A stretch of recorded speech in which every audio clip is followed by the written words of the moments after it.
Okay, folks, let's see if we can figure out what the... Oh, there it is! Talk about having a nice big truck.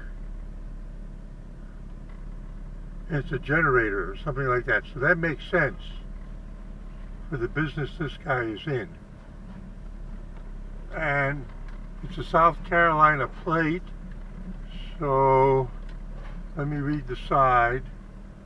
Yeah, it's a South Carolina Clemson National Champions, 81-16-18.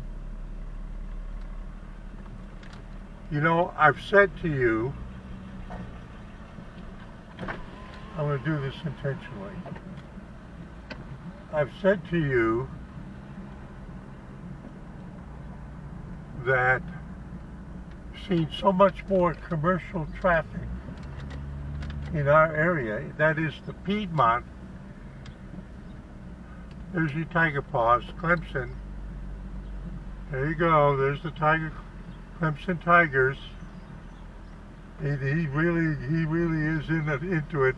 He's got that all over the truck. And he got a generator,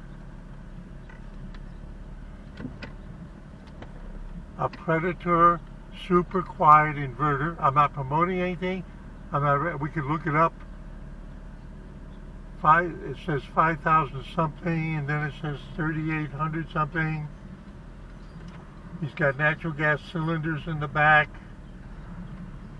He obviously can move heavy equipment for like digging. That's what that kind of truck is basically designed for. Lightweight digging equipment. My point is, it doesn't surprise me to see a truck from South Carolina in this area. We have so much development, digging, building, you name it, going on now in a number of ways. The Toyota battery plant, the Wolfspeed ceramic wafer plant. There was supposed to be an EV plant that kind of fell through. So I'm just being nosy. Steve, I'm seeing a period of rapid change.